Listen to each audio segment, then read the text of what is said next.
Welcome to this story, one of the most unsettling cases ever noted in the Ozark Highlands. Before we dive in, share in the comments where you're tuning in from and the exact time you started listening. It's always interesting to see the different places and hours of the day or night where these stories reach. The year was 1843, and the Ozark Ridges stood raw and green, the kind of wilderness where sound traveled farther than light. Few travelers passed the limestone hollows that lay between Phelps County and the Arkansas line, and those who did spoke of the place as if naming it gave it weight. It was here that a child named Amara Cree first appeared in the county records, described in a minister's notation as a colored girl of 9 years, mute at times, yet known to call down thunder. The notation might have been dismissed as rural exaggeration were it not for the corroboration of the township physician, Dr. Isaac Marlin, who recorded treating her after a lightning storm. His report survives in a faded folio. Skin unburned though garments singed, pupils contracted to silver hue, voice returned only at night. Amara had been brought north by a family of freedmen from Tennessee, settling on a tract of land offered by the Freed Settlement Act of 1842. They built a cabin near an abandoned lead mine, one of the hundreds that dotted the Ozarks after the first mining boom. From the start, her presence divided the settlement. To some, she was a child touched by grace. To others, a reminder that the hills held powers best left buried. Old-timers in the region still told of natural marvels, of will-o'-the-wisps and subterranean sounds. But what made Amara's case different was the documentation, the journals, the signed testimonies, and later, the attempts by early scientists to explain her. The same decade that saw the establishment of geological surveys and the founding of the Ozark Plateau Research Committee also produced a file titled Cree, a phenomenon unresolved. Neighbors remembered her as slight, quiet, with eyes that reflected candlelight even when unlit. She could calm animals and more than once predict storms to the hour. One farmer, Hiram Dale, wrote in his affidavit, "She knew the weather by the bones of the earth." The first real incident occurred in August 1843, when a group of miners sheltering in the hollow swore that lightning struck 3 times around their camp but never touched ground, instead circling a figure standing motionless in the rain. The next morning they found Amara by the stream, clothes dry, hair faintly smoking, eyes open but unblinking. Dr. Marlin's note on the matter is the last official entry before the county ledger abruptly changes hands. He writes only, "No harm observed, no explanation offered," the child smiled. From that moment the Ozarks held its breath, and a legend began, one that science would chase for decades and never catch. Autumn came late to the Ozark Highlands that year, and with it came quiet unease. The storms had stopped, but so had the birds. By October 1843, travelers along the ridge road spoke of finding Amara Cree sitting alone beside the creek, hands in the water though the current ran icy. She seemed to listen, head tilted slightly, as if the river spoke in a language only she could hear. Dr. Marlin, the county physician, kept a diary now regarded as the closest thing to a reliable source. In it he wrote, "The girl presents no sign of fever or insanity. Her skin conducts faint static, most perceptible after dusk. When placed near glass, condensation forms without warmth." Word spread quickly beyond the county. The Ozarks, still considered an untamed frontier, had begun attracting natural philosophers, men inspired by the early American scientific movement that followed the Ozark Plateau Geological Survey a decade earlier. Among them was Professor Nathaniel Coyle, an amateur physicist from St. Louis who believed that electrical constitution could explain certain human anomalies. He rode south in November, intent on examining Amara firsthand. His letters survive, brittle and smudged with damp, stored in the State Historical Room in Jefferson City. In one, he described his first meeting. Child of perhaps 10 or 11 years, expression serene. When I extended my hand, a low vibration passed through my arm, not unpleasant but deep as though the ground hummed. She apologized, saying only, "It happens when I'm happy." He remained in the settlement for 2 weeks, performing rudimentary tests, holding iron filings near her palms, measuring heartbeat and temperature. None of it behaved normally. The filings lifted slightly, though no magnet was present, and her pulse fluctuated with the weather. The townspeople, already suspicious of outsiders and of Amara's race, began to murmur that she called storms for her own kind. After a sudden flash flood destroyed 2 nearby farms, a group of men gathered outside her family's cabin. They demanded she be sent to St. Louis for proper study or salvation. Her mother refused, but by morning the professor and the girl were both gone. A week later, Professor Coyle's horse returned riderless to town, its saddle scorched as if struck by lightning. The next record comes from a constable's entry dated December 2, 1843. The child not found. The mother departed west. Evidence of fire without burn. The air smelled of tin. For years afterward, settlers along the ridge claimed that when thunder rolled across the plateau, a faint silhouette could be seen standing on the hill, small, upright hair lifting in wind that touched nothing else. The Ozark Plateau's surveyors, visiting again in 1850, noted unusual magnetic deviations in that same valley. Their report listed no cause, but in the margin one wrote, "Locals speak of a girl who moved the air."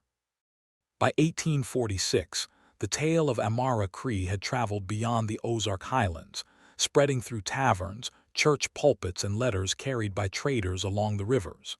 In those years, Missouri's frontier brimmed with new settlements, each more wary of the unexplained than the last.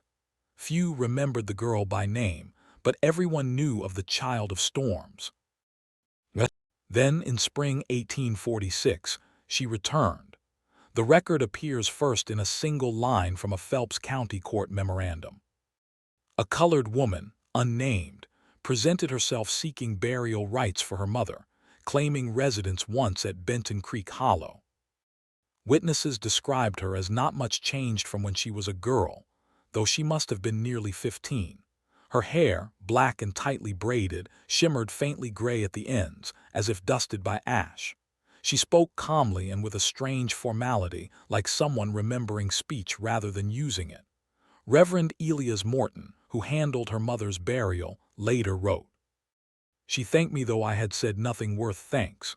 When she touched my sleeve, I felt warmth as from sunlit iron.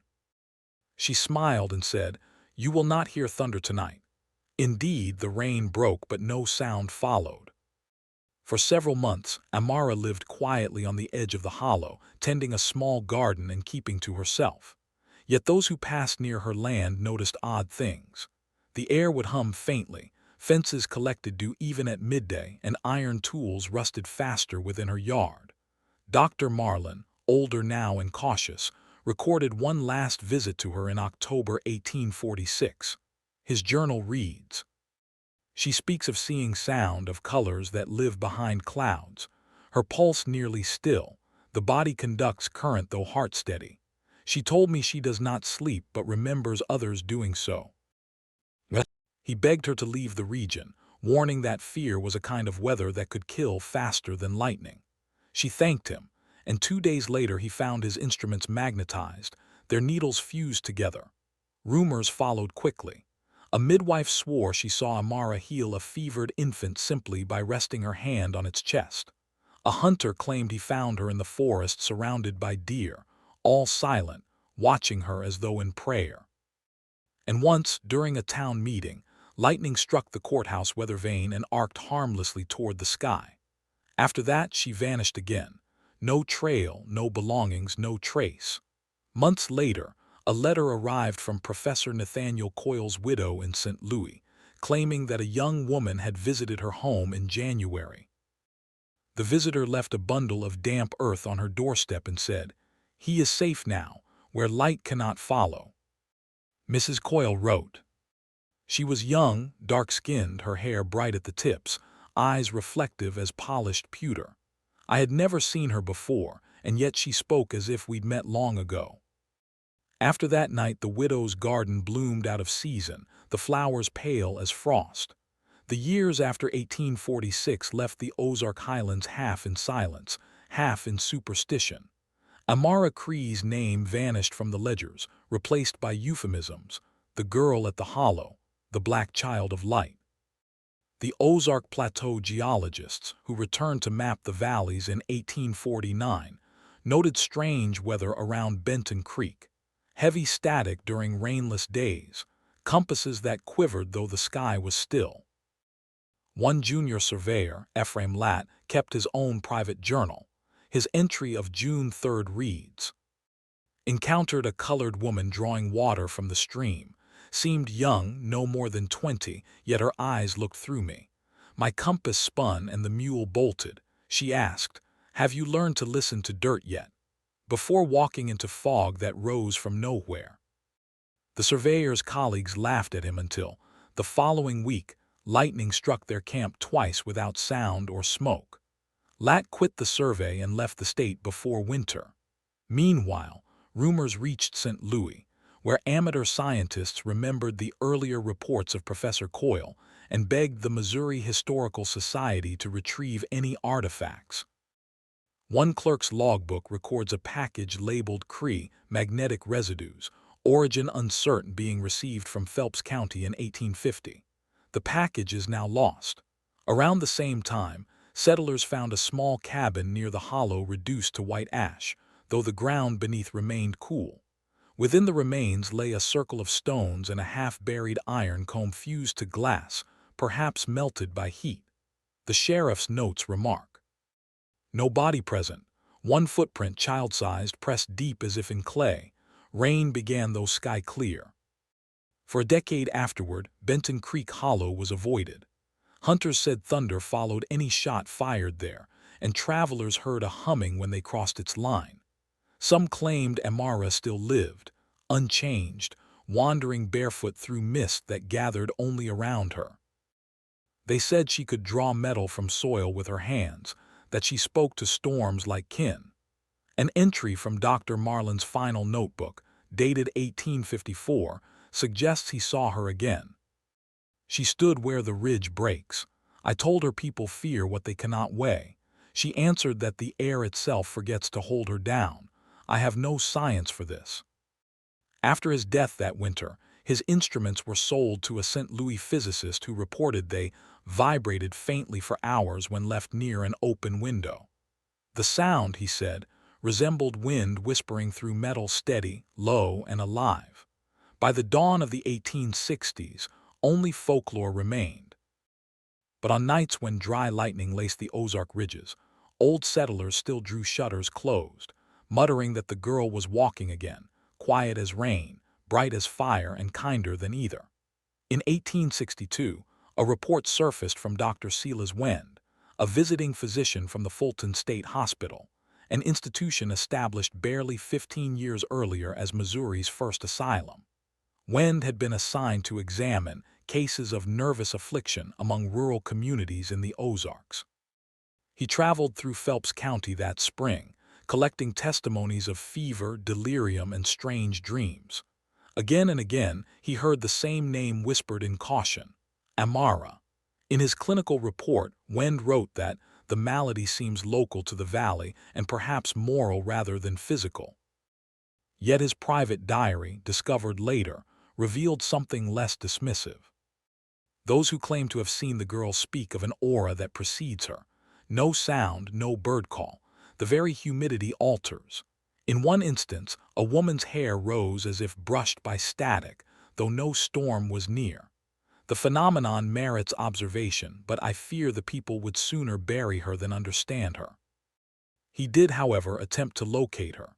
In late May, he reached Benton Creek Hollow, the same site once mapped by the Ozark Plateau geologists. There he found the remains of a collapsed cabin and nearby a tree split clean through without charring, a sure sign, he wrote, of lightning contained rather than expelled. While Wend camped there, something occurred that defied his skepticism. His journal's last coherent entry describes an encounter in twilight.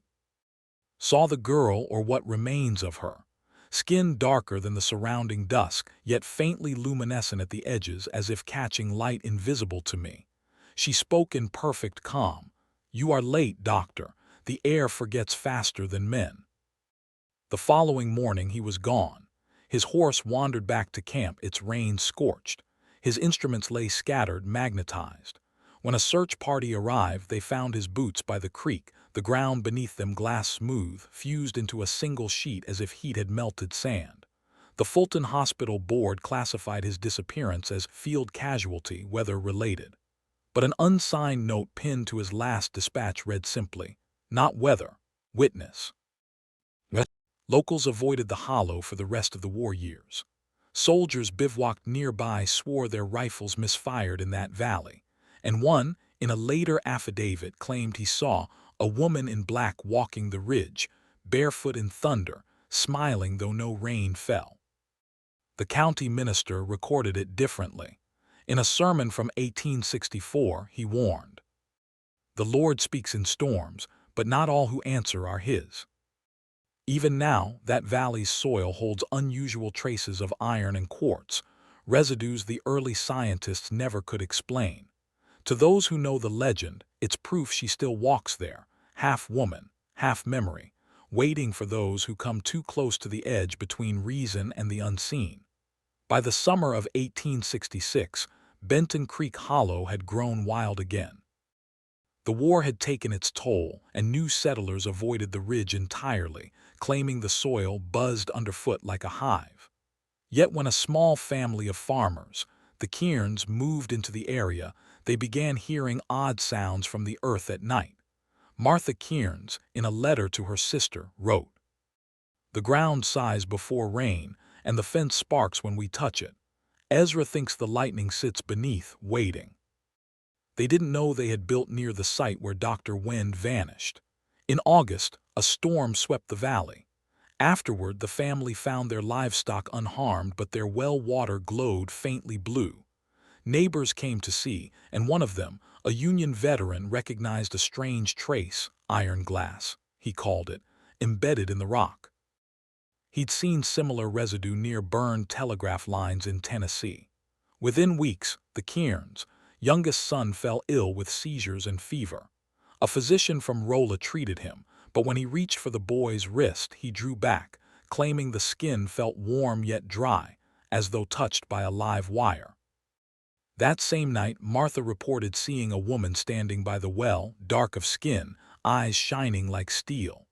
When she approached, the figure whispered something. Martha couldn't recall the words, but every candle in the house flickered out. The boy's fever broke by morning, leaving him pale and silent. Word reached Fulton State Hospital through a network of traveling doctors. One report filed under Rural Nervous Afflictions mentions the Kearns case, noting a female presence of interest, said to influence weather and electrical charge. The superintendent dismissed it as folklore, but underlined a phrase in the margin. Phenomenon consistent with prior field casualty, Wend. A month later, the Kearns family fled north. They left their tools behind, every blade rusted, every hinge fused shut. When neighbors finally entered the property, they found the walls damp but unburned, as though lightning had passed through without flame. The well was dry. Locals began calling it the Silent Storm Place. Children dared each other to leave iron nails on the ground there. By morning, the nails would stand upright in the soil. In 1868, a preacher who tried to consecrate the ridge described hearing a woman's voice echo from the ravine, low and clear. "The earth remembers what the sky forgets." He fled before finishing the prayer. From then on, no one doubted that Amara Cree still walked the Ozark Highlands, unchanged by years or reason. Her name faded from scripture but stayed in the wind, rising softly with the first crackle of summer storms. By 1871, the story of Amara Cree had taken root across the Ozark Highlands like folklore that refused to die. Settlers called her the Lantern Woman, for those who glimpsed her said she glowed faintly at dusk, a light that came from within rather than from fire. That spring, Surveyors restoring property lines near Benton Creek recorded fluctuations of compass and air, a phrase repeated in several field notes. One of them, James Holloway, wrote privately to his wife, "The earth hums here, and I have seen a figure in the trees. A woman, barefoot, her dress dark, her hair glinting like a coal when light hits it. She carried no lantern, yet she shone." Within a week, Holloway went missing. His camp was found undisturbed. His men reported only the scent of rain, though skies were clear. The sheriff's investigation yielded nothing but a melted horseshoe embedded in stone near the creek. Around the same time, a preacher from the nearby town of Salem led a small revival meeting in the hollow, declaring he would cast out the spirit that misleads men. Witnesses said the air turned warm and still as he began to pray. His own journal, found later, describes a voice interrupting him, soft, measured. "You name storms to feel safe. I do not need a name." He left that night and never returned to the ministry. News reached Fulton State Hospital, whose staff had quietly tracked strange accounts in the region since Dr. Wen's disappearance years earlier. One of the asylum's younger clerks, Thomas Kerr, volunteered to travel south to collect reports. His surviving letter to the superintendent reads, "Locals speak of the woman as if she were both curse and blessing, a black figure of light, healing one and warning another. One man claims she touched his shoulder and the arthritis left him. Another swears she froze the very air around him." Kerr's trail ends abruptly in September 1871. His horse was found grazing near the ridge, reins draped neatly over the saddle. The saddlebag contained only a damp envelope, its paper etched faintly with static patterns that darken when held near flame. After that, no one from the hospital was sent again. The surviving administrators closed their file on the hollow anomaly, writing in the margin, "Phenomenon continues beyond jurisdiction." From that point forward, Amara Cree belonged entirely to the hills. Hunters claimed she moved between lightning flashes, farmers said their crops ripened faster after storms, and midwives told of children born with pale eyes on nights when thunder rolled without rain. The people of the Ozarks learned not to speak her name aloud, only to nod when someone said, "The lantern woman walks tonight." For even in the silence that followed, the air around them would hum, faint and steady, like the breath of something still listening. By 1875, the state was rebuilding, and science had returned to the hills. The Missouri Board of Health, newly formed, sent a team of physicians to study what they termed electrical curiosities in the Ozark Highlands. The area of Benton Creek Hollow still appeared in their maps only as a faint depression labeled unstable ground. Among the appointed men was Dr. Horace Bell, a rationalist who believed every legend hid a measurable cause. He arrived in midsummer with 2 assistants, setting up a small camp near the edge of the hollow. Bell took soil readings, temperature samples, and crude electrometer readings, but the results defied calibration. His instruments hummed faintly even when disconnected, and on 3 separate occasions, needles spun to life at the sound of distant thunder, though the sky remained clear. In his field diary he wrote, "Locals avoid the place, yet speak of it as kindly cursed. She protects if you respect her, they say. I suspect they refer to the colored woman Cree, though none claim to have seen her in 30 years." On the 5th night, one assistant, Mr. Leland, reported seeing a woman standing near their firelight. Bell recorded, "Figure entirely dark, yet surrounded by glow." The air crackled, though there was no smell of ozone. Leland's hair lifted as if brushed by wind, though mine did not move. The next morning, their metallic tools, knives, watch chains, and compass, were lightly fused together, edges softened as though exposed to gentle heat. Bell kept them sealed and returned to Jefferson City, shaken. Later that year, he presented his findings to a quiet circle of colleagues, including doctors from the Fulton State Hospital, who had long kept private notes on rural anomalies. They agreed to classify the case as atmospheric misperception, yet one of the attendees scribbled in the margin of Bell's draft, "If misperceived, Why does the ground retain charge? Bell continued his experiments privately for several years. In 1879, his final note appeared in a letter to a fellow physician. When I speak aloud her name near the sample stones, the air grows warm. I will not test further. He died that winter during a lightning storm indoors, seated at his desk, the soles of his shoes untouched by moisture. His wife later told reporters that the study lamps in his room glowed long after the oil had burned out. Afterward, the Missouri Board of Health struck all reference to the Cree anomaly. Yet the files from Fulton still bear an addendum, handwritten decades later. The ground remains restless, her silence still electric. And so, the legend of Amara Cree, the black girl with abilities even science could not name, passed quietly from medicine back into myth, though every thunderclap across the Ozarks still carries, faint beneath it, a hum that feels almost human. In 1882, nearly a decade after Dr. Bell's death, talk of Amara Cree resurfaced once again, this time among prospectors searching for mineral veins in the southern Ozark Highlands. A group led by Jesse Mott, a mining foreman from Springfield, purchased land around Benton Creek, hoping to reopen an abandoned shaft from the early lead boom. Within weeks, they reported something peculiar. Their compasses faltered, lamps dimmed inexplicably, and the ground itself seemed to pulse beneath their boots. On July 3rd, Mott's crew struck a narrow channel of water deep within the shale. The miners swore the water gave off a faint glow, like moonlight through milk. Believing they had found a radium deposit decades before such a word existed, they filled 3 jars and hauled them to the surface. By morning the jars had shattered, the wood beneath them scorched, though no fire was seen. The air smelled faintly metallic. When questioned, Mott said, "We heard humming from the well, steady as a woman's breath." 2 days later, a stranger arrived at the camp, a dark-skinned woman, ageless, wrapped in a shawl despite the heat. She asked to see the spring. The miners, unsettled, refused. By dusk, lightning began flashing silently across the ridge, illuminating her silhouette against the tree line. When they returned the next morning, the spring was gone, its mouth sealed by smooth white stone.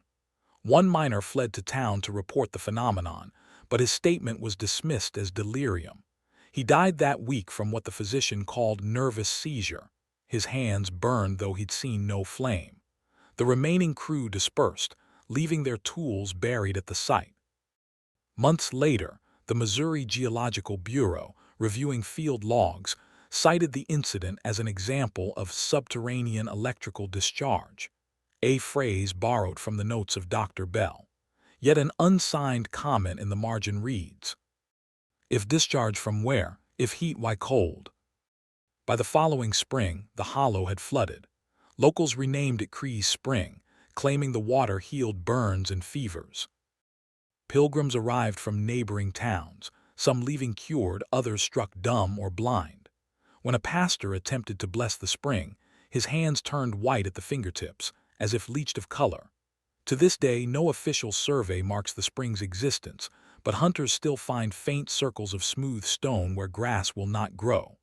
On quiet nights, they say the ground there glows just enough to reveal footprints, small, bare, and leading nowhere.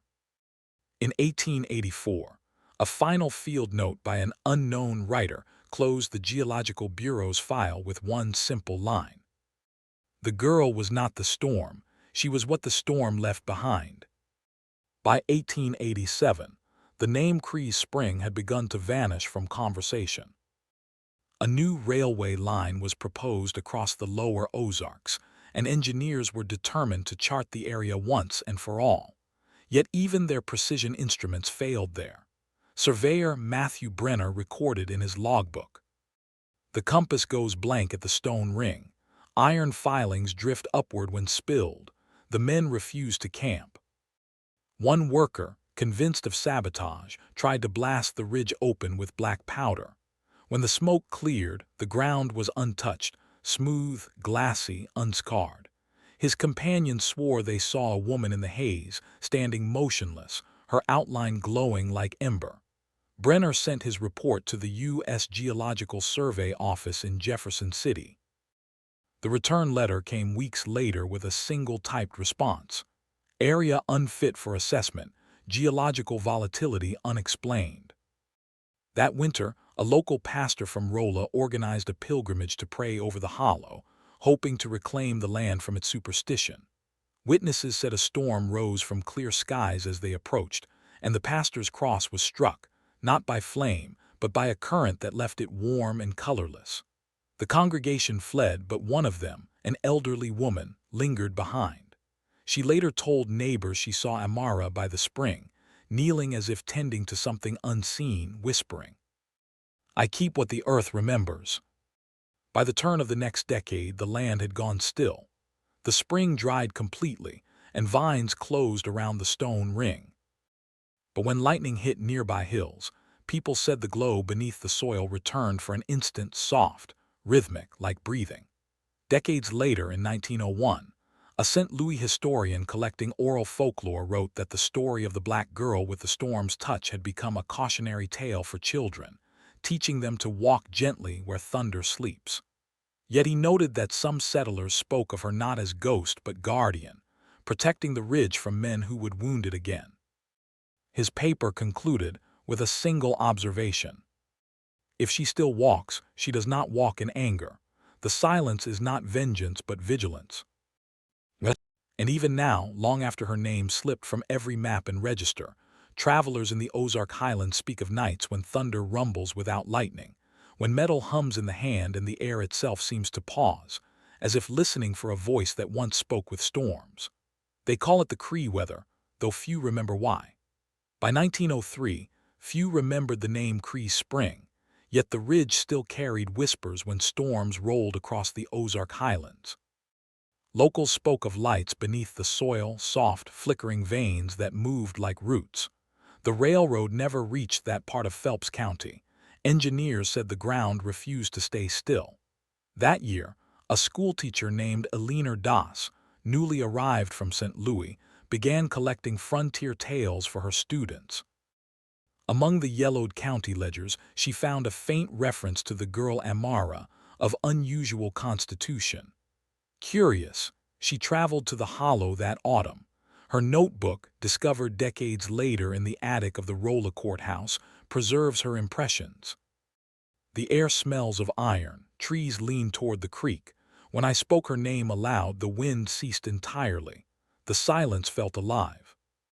Eleanor stayed 3 nights, camping near the remains of the stone ring that once held the spring.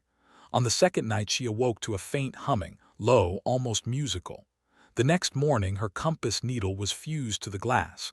She later claimed to have seen a woman standing where the water once ran. Her skin shone like wet earth, Eleanor wrote. Her hair carried the light of far storms. She asked, do they still measure what they fear?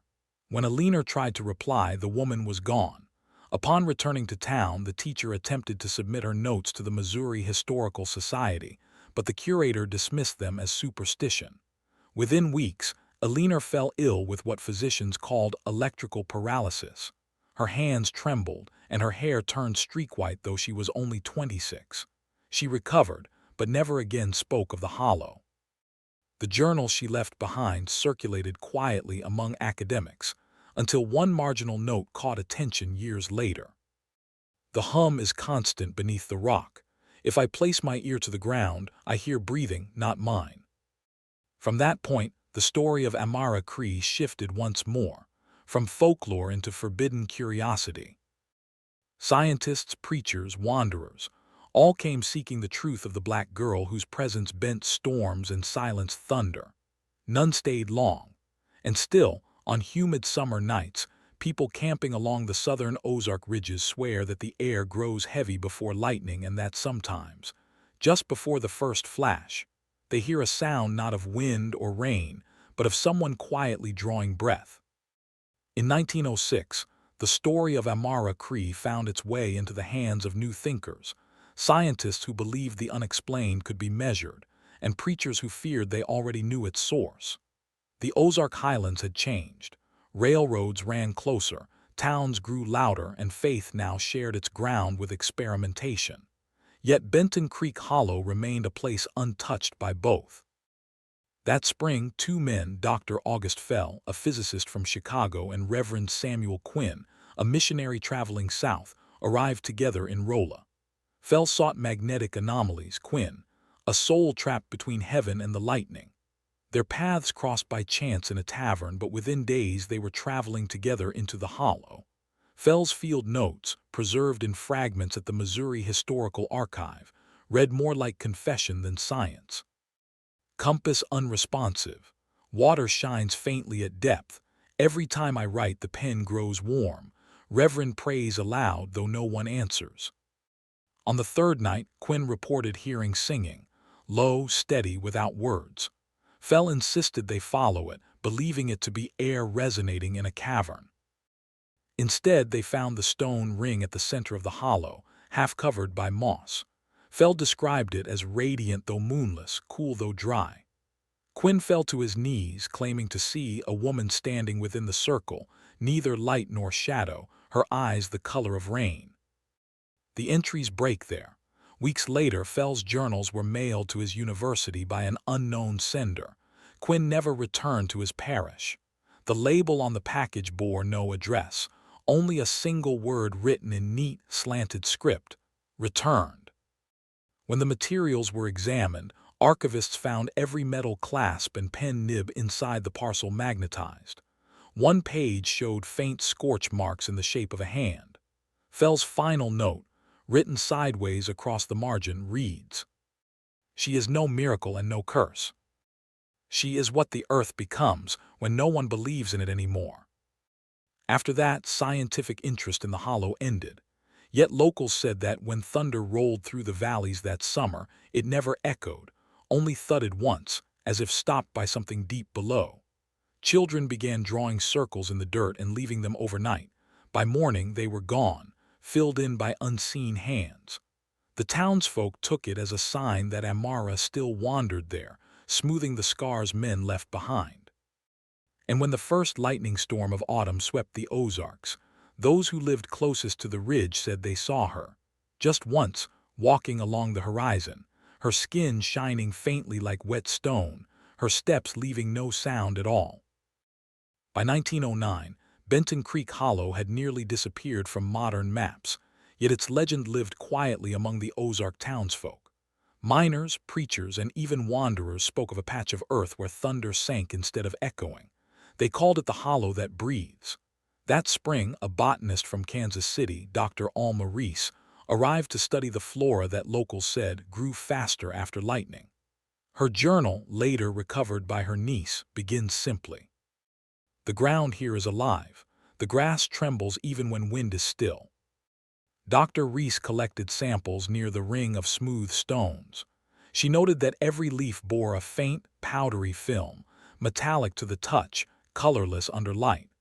Her assistant warned her to leave before dusk, but she refused.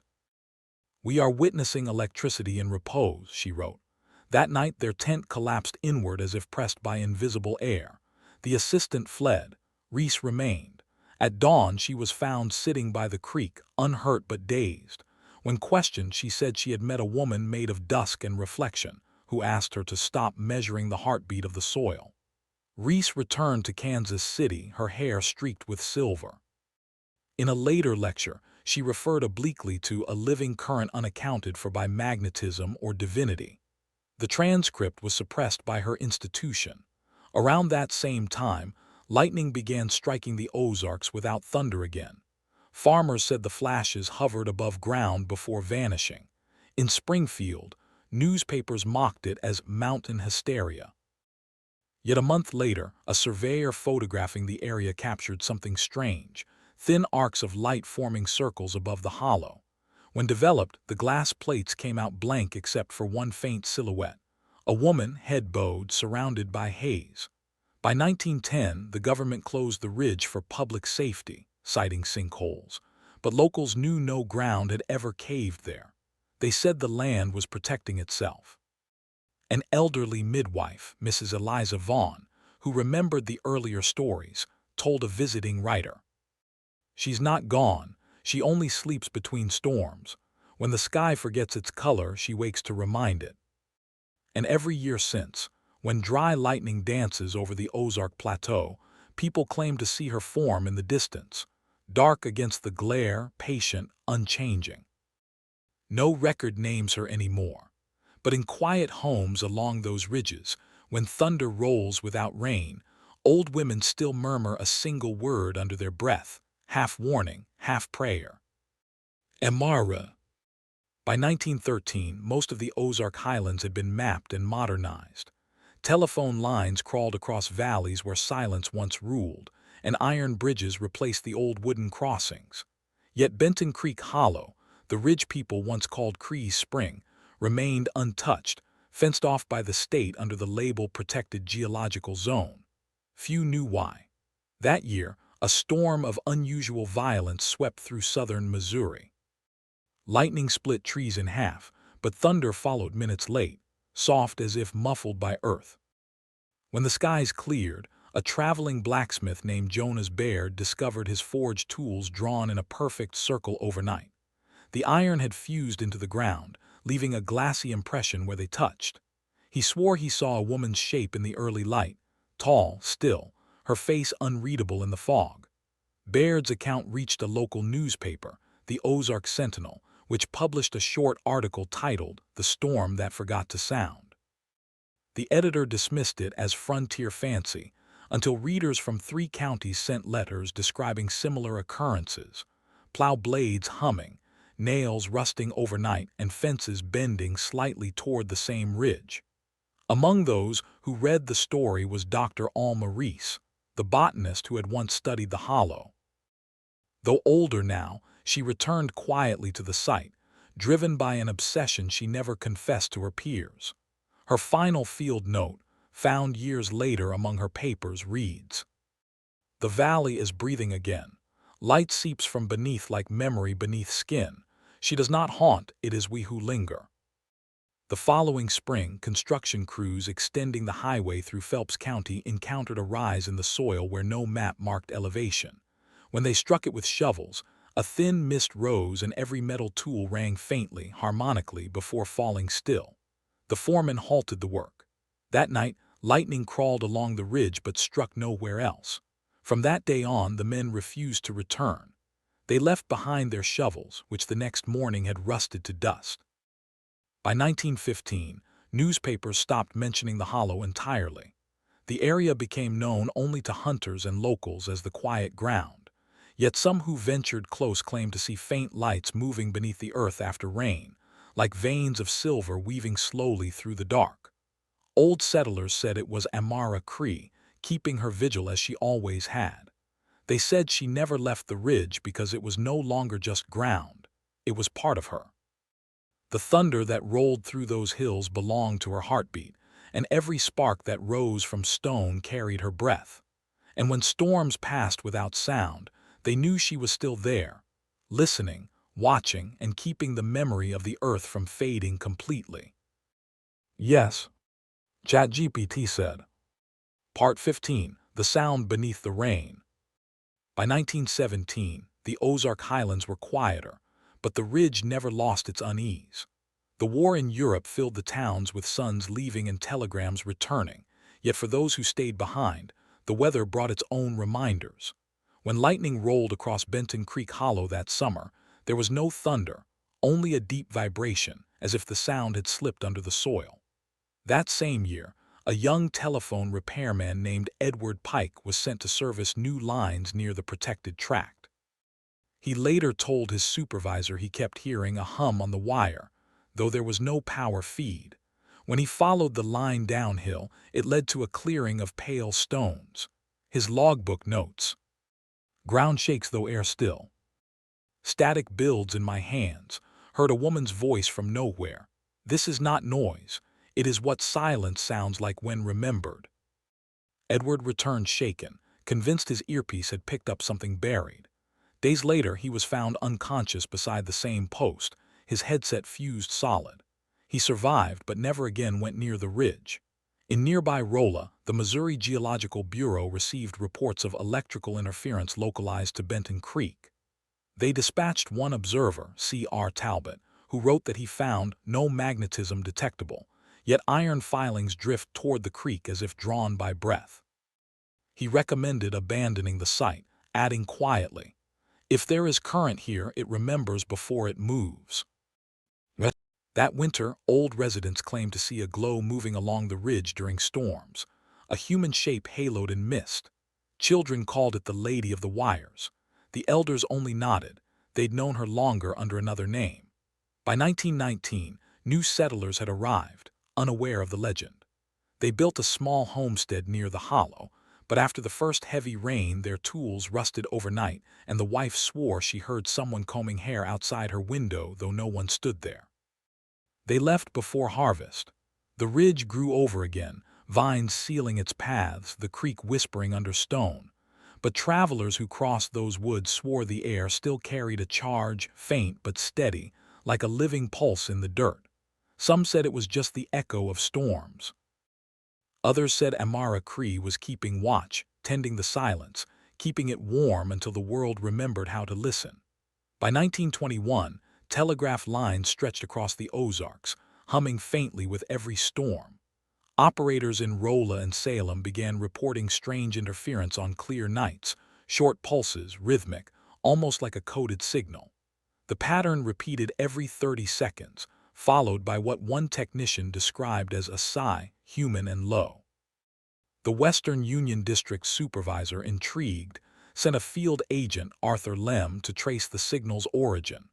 Lem followed the line southward until it vanished near the old ridge, the same ground once marked as Benton Creek Hollow. His report, written in shaky hand, survives in a company archive. Signal originates from nowhere visible. The wire trembles though no current flows. Standing near the hollow, I felt the hair on my arms lift, though no wind blew. I called out and something answered, not in sound but vibration. When his telegram reached the Salem office later that night, it contained only 3 words: "She is awake." Lem never returned. His horse was found grazing calmly near a patch of ground that seemed smoother, paler, and faintly warm to the touch. The company sealed the line section permanently. Around the same time, townspeople began telling a new version of the legend. They no longer spoke of the Lantern Woman or Cree's Spring. Now they called her the Static Lady, a being who walked between wires, her body made of soundless thunder. Children whispered that if you held a tin cup to your ear during a storm, you could hear her breathing inside the hum. In 1923, a local radio enthusiast, Henry Callan, claimed to have recorded a faint voice through his crystal set, female, low, saying a single phrase: "The earth is remembering." The sound warped the reel, leaving only a hiss afterward. Callan swore the air around his receiver turned cold, and every bulb in his house flickered out. He buried the radio in his yard and never built another. As years passed, the ridge drew fewer visitors, but train conductors still claimed that their lanterns dimmed when passing within sight of the old hollow. And sometimes, when thunder rolled across the Ozark Plateau, their carriages would vibrate softly, like someone running a hand along the steel. The railroad workers said it wasn't thunder at all, just the echo of Amara Cree, still walking the edge of her storm, guarding the silence that science had never learned to explain. By 1926, the world had learned to hum with electricity. Towns along the Missouri Ozarks glowed faintly at night, their windows threaded with the quiet buzz of new power lines. Yet one tract of land refused the current, the ridge once called Benton Creek Hollow. Engineers from the Missouri Power Company said their wires burned out without flame, copper blackened overnight, and voltmeters spasmed though their generators slept. The company's field log, partially preserved, recorded the words of Foreman Ralph Kent: "Line dead, still it breathes. Static without source, rhythm like a heartbeat, crew uneasy, request transfer." They left by morning, abandoning their equipment. Later visitors found the spools of wire fused into the soil, hardened into shapes smooth as glass. That same year, Professor Eliza Hamner, a physicist from Columbia, came seeking the phenomenon locals called the whisper circuit. She believed the ridge produced a natural electrical resonance, a geological lung that exhaled during storms. Her notebook told a different story. No measurable current, she wrote, yet something conducts through the ground.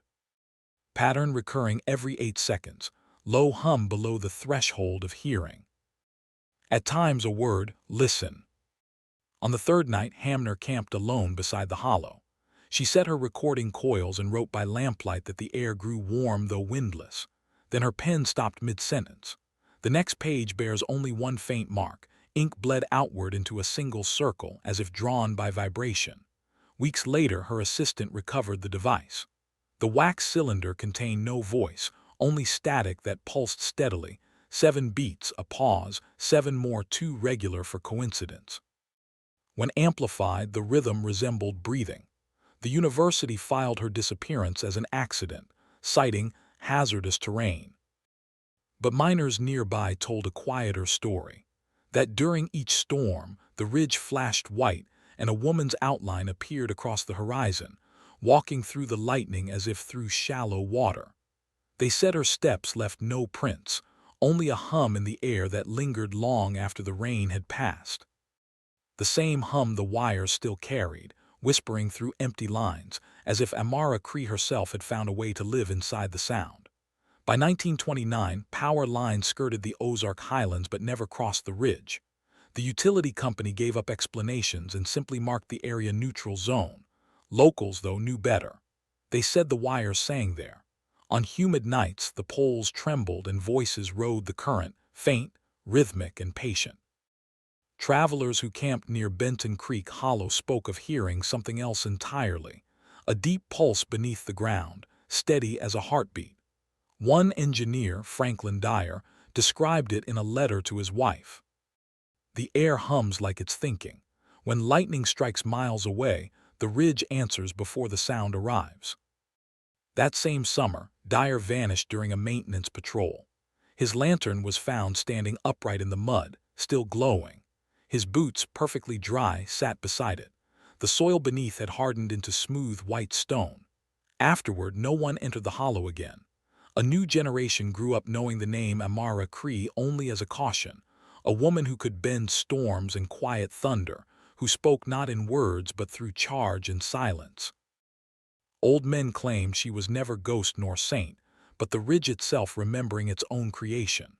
By 1930, the static that once haunted the telegraph lines faded. The hum stopped, but those who lived near the Ozarks said the air never returned to normal. It remained heavy, listening, as if holding something it could not release. Even now, on still nights when thunder rolls beyond the horizon, the ground near Benton Creek Hollow is said to tremble once, softly, as though answering. No lightning follows. Only a low, continuous breath felt more than heard, like a woman's voice woven into the heartbeat of the hills.